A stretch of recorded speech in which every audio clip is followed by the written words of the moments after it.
महाभारत के 18 दिवसीय युद्ध के पहले दिन कुरुक्षेत्र में जब भगवान श्री कृष्ण ने अर्जुन को गीता का दिव्य ज्ञान देते हुए अपने विराट रूप के दर्शन दिए थे, उस दिन मार्गशीर्ष महीने के शुक्ल पक्ष की एकादशी तिथि ही थी।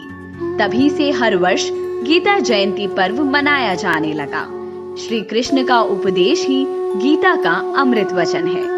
पवित्र ग्रंथ गीता किसी विशेष जाति, विशेष भूगोल या किसी विशेष संप्रदाय का ग्रंथ नहीं है, बल्कि गीता सभी धर्मों का मानव कल्याणकारी ग्रंथ है।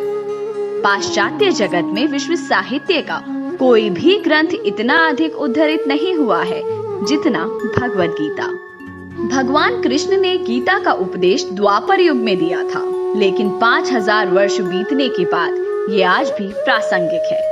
एक एक श्लोक आज भी वैसे ही लागू होता है जैसे युद्ध भूमि में अर्जुन पर हुआ था। यह सिर्फ युद्ध भूमि में ही नहीं, बल्कि जीवन की रणभूमि में भी उपयोगी है। श्रीमद् भगवद गीता सिर्फ एक दार्शनिक मनोवैज्ञानिक ही नहीं, बल्कि एक विज्ञान ग्रंथ भी है। स्कूल कॉलेजों में भले ही हम जीवन की उत्पत्ति, आनुवांशिकी जैसे आधुनिक विज्ञान के सिद्धांतों की खोज के लिए विदेशी वैज्ञानिकों के नाम पढ़ते हैं, लेकिन भगवद गीता में ये सिद्धांत तो भगवान श्री कृष्ण ने करीब 5000 साल पहले ही प्रतिपादित कर दिए थे। स्वतंत्रता संग्राम के नायक महात्मा गांधी एवं लोकमान्य तिलक के जीवन पर गीता का गहरा प्रभाव था। गीता रहस्य नामक पुस्तक की पूरी रचना लोकमान्य बाल गंगाधर तिलक ने मांडला जेल में ही की थी। उन्होंने लिखा है कि गीता के संदेश का प्रभाव केवल दार्शनिक या विद्वानों की चर्चा तक सीमित नहीं है, बल्कि आचार विचार के क्षेत्र में भी वह सदैव जीता जागता प्रतीत होता है। लोकमान्य तिलक ने मराठी में गीता के ज्ञान को सामान्य लोगों तक पहुंचाया और गुजराती में इसका अनुवाद कराया। इसी गुजराती अनुवाद को महात्मा गांधी ने जेल में पढ़ा। गांधी जी ने गीता रहस्य को पढ़कर कहा था कि गीता पर तिलक जी की यह टीका ही उनका शाश्वत स्मारक है। इससे गांधी जी को भगवद गीता अकॉर्डिंग टू गांधी लिखने में भी बहुत अधिक मदद मिली। गांधी जी कहते थे कि जब कभी संदेह मुझे घेरते हैं और मेरे चेहरे पर निराशा छाने लगती है, मैं क्षितिज पर गीता रूपी एक ही उम्मीद की किरण देखता हूँ। इसमें मुझे एक छंद अवश्य ही मिल जाता है जो मुझे सांत्वना देता है। तब मैं कष्टों के बीच मुस्कुराने लगता हूँ। गीता केवल भारत में ही नहीं, दुनिया भर में एक बहुत सम्मानित ग्रंथ है। संसार की शायद ही ऐसी कोई सभ्य भाषा हो जिसमें गीता का अनुवाद न हुआ हो। यह धर्म ग्रंथ ऑक्सफोर्ड और हार्वर्ड जैसे विश्व प्रसिद्ध विश्वविद्यालयों में भी पढ़ाया जाता है। पाश्चात्य विद्वान हम्बोल्ट ने गीता से प्रभावित होकर कहा था कि किसी ज्ञात भाषा में उपलब्ध गीतों में संभवतः सबसे अधिक सुंदर और दार्शनिक गीता है। मशहूर जर्मन फिलोसोफर शोपेनहावर ने लिखा था कि गीता और उपनिषद के अध्ययन से अधिक हितकर पूरे विश्व में कोई अध्ययन नहीं है, जिसने मेरे जीवन को शांति से परिचित कराया और मेरी मृत्यु को अनंत शांति का भरोसा दिया। ये बात उन्होंने तब कही जब भारत गुलामी की बेड़ियों में जकड़ा हुआ था। हमारी संस्कृति और परंपरा को कुचलने के प्रयास हो रहे थे। हमें हीन दिखाने की कोशिशें चल रही थी।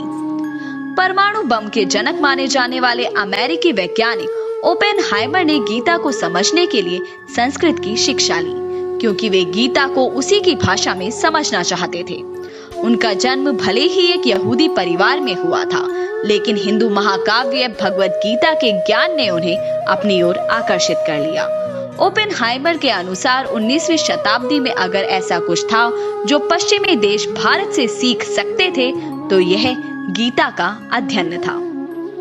इस अमेरिकी वैज्ञानिक को भी कर्म करते रहने का संदेश हिंदू धर्म से मिला।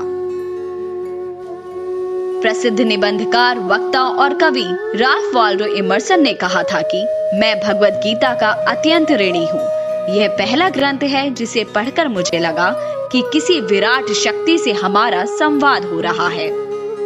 यहाँ तक कि अमेरिका के ओहियो में जन्मी भारतीय मूल की अंतरिक्ष यात्री सुनीता विलियम्स अपने साथ अंतरिक्ष में गीता भी ले गई थी। यह कोई साधारण बात नहीं है कि गीता का अध्ययन करने के बाद अनेक विदेशी सनातनी बन रहे हैं। फोर्ड कंपनी के नाम से तो आप सभी काफी अच्छे से परिचित होंगे। इसकी महंगी गाड़ियां विश्व भर में प्रसिद्ध हैं। इसी मशहूर फोर्ड कंपनी के मालिक एल्फ्रेड फोर्ड ने कृष्ण व गीता से प्रभावित होकर हिंदू धर्म अपना लिया था। उन्होंने हिंदू धर्म अपनाने के बाद अपना नाम अम्बरीश दास कर लिया है। अनेक विदेशियों ने गीता का अध्ययन कर हिंदू धर्म के महत्व को समझा और इसके आदर्शों को आत्मसात किया, लेकिन पाश्चात्य संस्कृति और जीवन जीने के तरीकों से प्रभावित हम अज्ञानी भारतीय इतने अंधे हो गए हैं कि हमने अपनी संस्कृति और ज्ञान से स्वयं को दूर कर लिया है। यह मात्र धार्मिक ग्रंथ नहीं है, अपितु गीता तो जीवन जीने की कला एवं विज्ञान है। कहते हैं कि कुरुक्षेत्र की रणभूमि पर दिए गए गीता के उपदेशों पर चलकर न केवल हम स्वयं का बल्कि समाज का कल्याण भी कर सकते हैं। गीता के श्लोक सभी के लिए लाइफ मैनेजमेंट का काम करते हैं। मल्टीनेशनल कंपनियां श्रीमद् भगवत गीता के श्लोकों का इस्तेमाल कर्मचारियों में नई ऊर्जा का संचार करने के लिए भी कर रही हैं।